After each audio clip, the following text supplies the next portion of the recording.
This is Mike Swanson of Wall Street Window. I want to talk with you today about Facebook stock or Meta platforms, as they call it now, symbol META. Something is wrong with the stock, and I want to talk with you about what is wrong with the company and how to avoid terrible stock situations like this in the future. The stock crashed in February, as you can see from this chart, and is making a new low today. Yesterday, the Dow was down 1,200 points, but Facebook was one of the worst performing stocks in the entire stock market. Inside the S&P 500, made up of 500 stocks, it was one of the fifth worst performing stocks in the market. That's how heavy the selling was in the stock. And the market, as I'm talking now, is it's up a little bit today, and Facebook's down 1% anyway. So what is wrong with it? Well, here's the thing. The Wall Street Journal, which I got a copy of right here in my hands, this is the Tuesday issue, and it has a story about a problem Facebook, the Metaverse, the company is having, Meta platforms.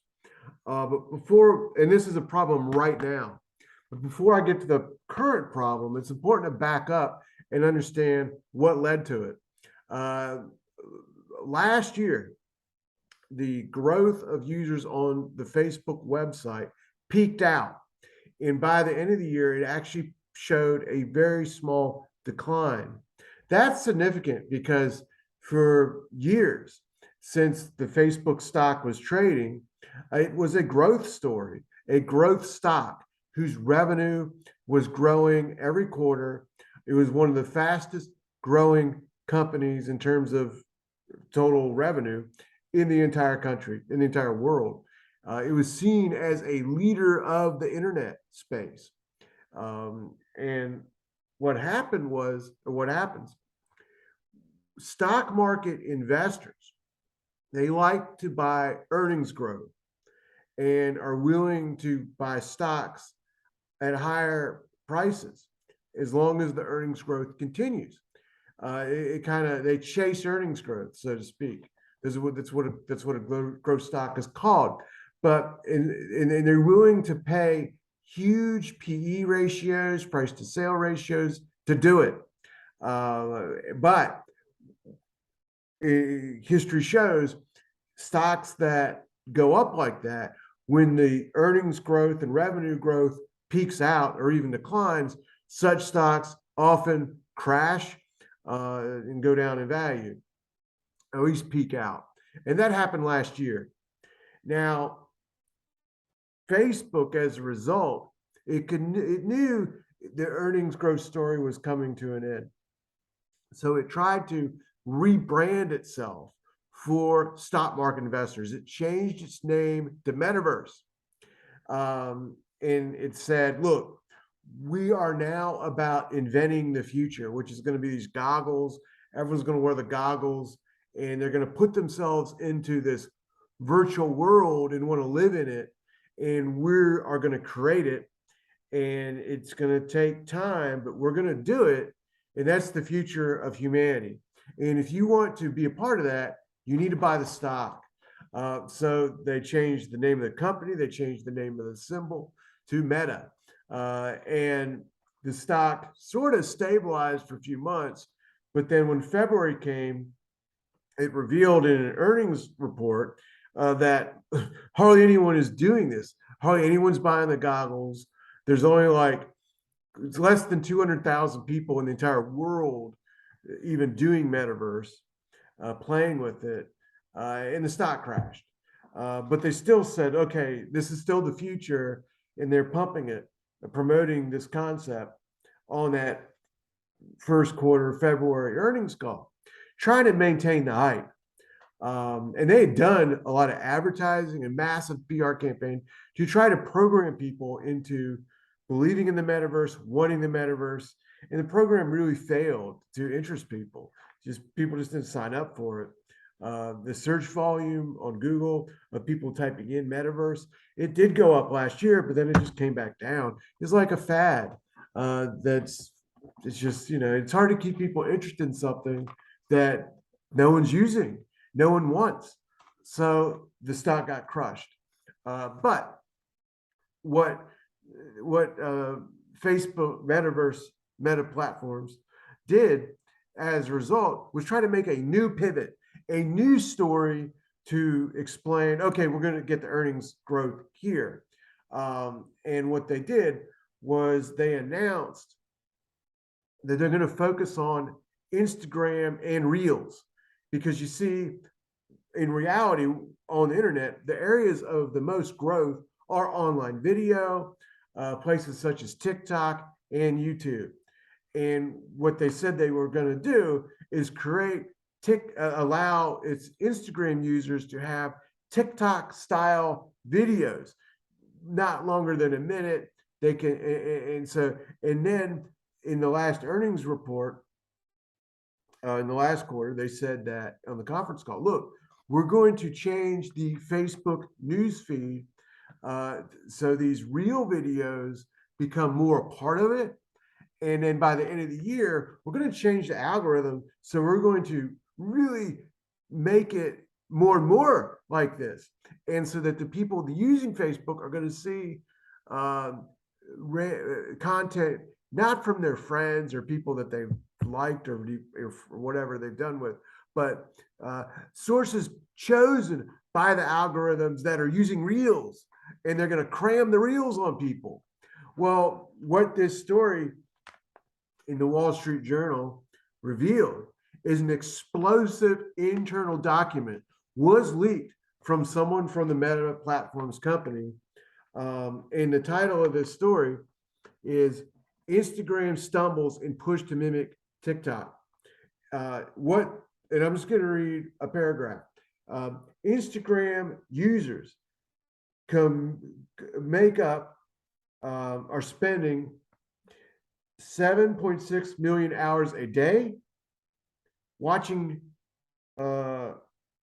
reels. Instagram users are spending 17.6 million hours a day watching the reels. That sounds like a lot of people, a lot of hours. Well spent or time wasted, doesn't matter. It sounds exciting, but this is the problem. This is less than 1/10 of the 197.8 million hours TikTok users are spending each day on that platform. And I've read about YouTube's so-called short videos. I made a couple myself. And the statistics show that the short videos, it's not in the journal article, I'm just telling you what I found elsewhere, but the short videos have already surpassed the reels and are galloping up to reach, on path to reach TikTok. But overall, more people are watching YouTube videos than either of these platforms combined.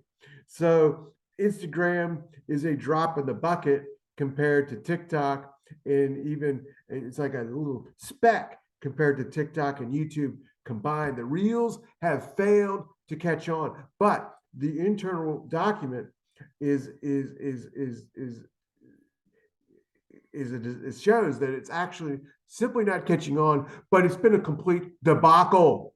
So this was published last month, internal to Facebook, titled Creators X Reels State of the Union 2022. Reels engagement has not simply not been going up to get even close to the other platforms. It's actually declining. It's failing. Reels engagement fell 13.6% over the previous 4 weeks of the publication of this report, which is in August. And this is a direct quote. Most Reels users have no engagement whatsoever. It's completely failed. And the journal says one reason for this is that there's 11 million creators on the content, but only 2.3 million of them post on that platform at least once a month. So the people on it aren't using it. And the article goes on and you know, basically the reason why they're not is because they're not getting any views on it. And it's so much easier to post on TikTok or YouTube and see results.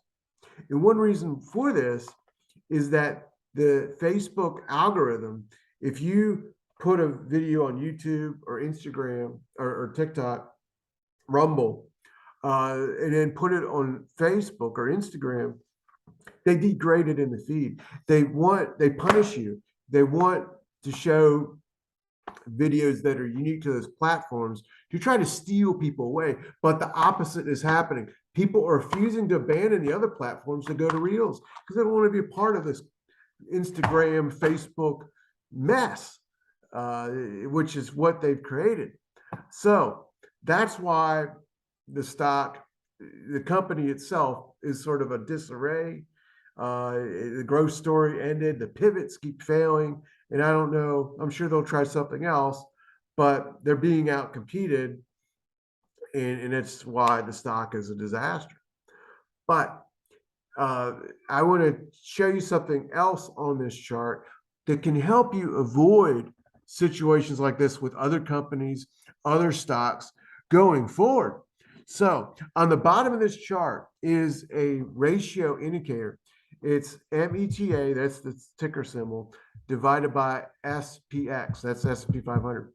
And that creates a ratio that goes up when the first ticker symbol is outperforming the second one.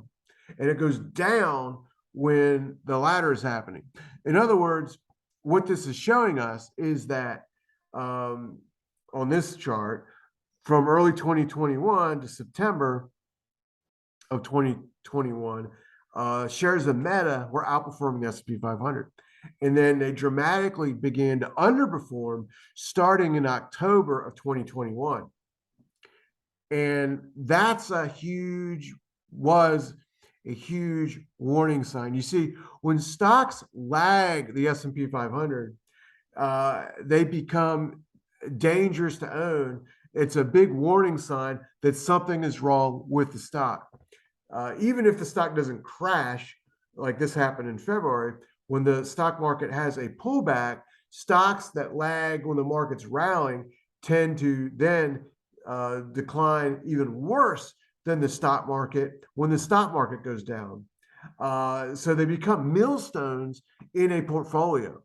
And so this was a warning last year. And then even after the stock crashed, it continued to perform poorly relative to the S&P 500. Even on the rally last week, which lasted for 4 days, the stock lagged on that little rally. And so it was no shock that when the market turned down on Tuesday, that the stock would be one of the worst performing stocks in the stock market. So there is no rational reason from now on to be owning or holding on to this stock, because it is now a millstone stock for people that do so. You want to buy and hold stocks that are outperforming the S&P 500. And even better, buy stocks of sectors that are outperforming the S&P 500. Buy the leadership stocks of sectors outperforming the S&P 500. So when it comes to this stock, it's broken, it's ruined, the company is a mess, and it should be avoided at all costs. In fact, if you want to make money with this stock, the way to do it is to short it, bet against it by short selling or buying puts on the stock. It's easier to make money betting against it now than buying it. It's just the way it is. It's a broken stock. It's a disaster. And that's what's wrong with it. But more importantly, I've shown you in this video how to avoid similar troubling stocks in the future. What the key warning sign is that can precede a crash or a serious decline in a stock. Look, if you want me to do more videos about individual stocks, hit the like button. If you are new to my videos on YouTube, hit the subscribe button, hit the bell next to it, and YouTube will send you an alert as soon as my next video is up and for you to watch. And I'll be talking with you later.